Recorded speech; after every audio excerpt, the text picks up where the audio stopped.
各位啊，2025年中央1号文件出来了，这个文件里面提出了2不准呐，一是不允许城镇居民到农村购买农房和宅基地，二是不允许退休干部到农村占地建房。通俗的讲啊，什么意思呢？就是城里人啊别惦记去农村盖别墅或者说是买地皮了。另外呢，退休老干部也一样，你想搞特殊曲线拿到村里的地养老啊，也不行了。这就意味着宅基地的含金量还在上升。而且如果说你来自于农村，无论你户口现在在哪儿这个宅基地很有可能就是你隐形的资产。怎么说呢？先来看这宅基地到底是个什么，怎么这么金贵啊？还得防着城里人退休干部来买啊！另外呢，我要是有宅基地，能换钱吗？能继承吗？万一被征用了，能给我补偿吗？首先，这个宅基地就是村里面的农户或者说是个人用来造房子住要使用到的村里面的集体用地知道了吗？性质是集体用地，也就是说呢，这个宅基地不属于你个人，是归村集体的。如果说哥有块地，这严格意义上来讲，你有的不是这个地本身，而是拥有这块地的使用权。举个例子你可以在地上面盖房子，那当然一般情况之下呢，只能当住宅你自己住。不过这个房子它就归你了，可以办产权证。好，那么这个地能换成钱吗？比如说我卖了，或者说是去抵押贷款什么的呢？理论上来讲其实是可以的，但是限制有很多。因为这个宅基地的使用权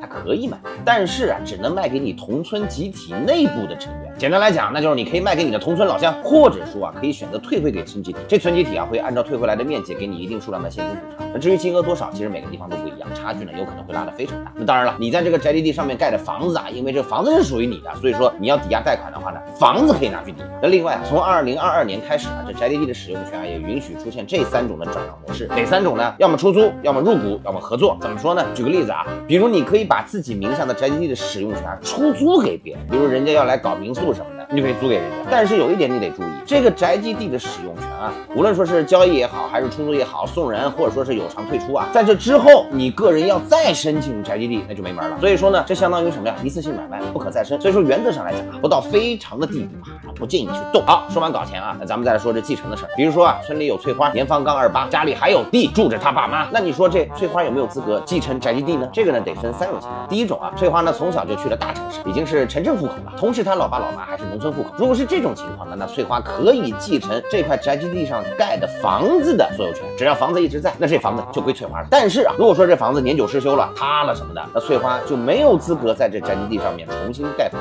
到那种时候，这块地一般就会收回归村集体了。所以说各位如果说是你刚好是这种情况呢，赶紧趁父母还健在呢，把这房子重新翻修一下，或者干脆原址重建。那当然了，重建之前记得去村委会打个申请千万别先拆后奏好，第一种情况。第二种，那就这翠花呢自己是农村户口，和老爸老妈也是在同一个户口本上的。那么这种情况翠花不仅可以继承这个房子的所有权，还可以继承这个宅基地的使用权。以后你要翻修甚至是推翻重建什么的都没什么问题。第3种情况翠花呢她自己也是农村户口，但是呢跟老爸老妈分户了。什么叫分户举个例子翠花嫁给了隔壁村的二狗，嫁过去了嘛，对不对？那就分户了嘛。但是人嫁过去之后还没有分到新的宅基地或者是房屋，那么按照一户一宅的原则，你可以合法顺利的继承老爸老妈的宅基地以及这上面建的住宅。但是如果说分户之后你自己已经分到新的宅基地了，那你这父母的地跟这翠花就没有任何关系当然了，这个地上面盖的房子呢还是可以继承的。这情况就跟前面咱们说到的城镇户口一样，你可以呢去修缮这个房子，但是如果塌了呢不能重建。好，那这是继承的问题。如果说这宅基地被征用拆迁了，有没有补偿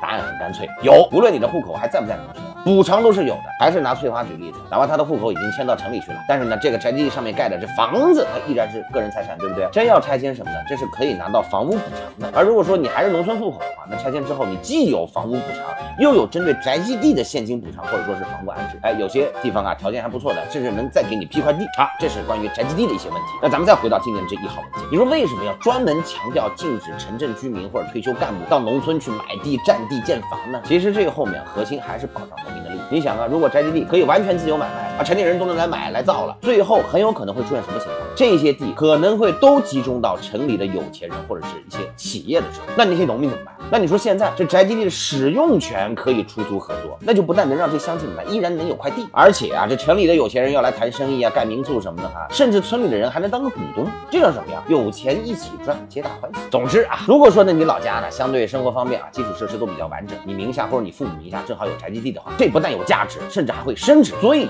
建立村里的各位家人呢，最好的保证你的家里人至少有一个人是农村户口，这样的话呢这块地的使用权就不会被收走，也方便你随时在上面翻修重建房屋什么的。一句话，不管呢在城里混的怎么不如意了，想想呢哥至少家里还有块地，这算是最后的港湾。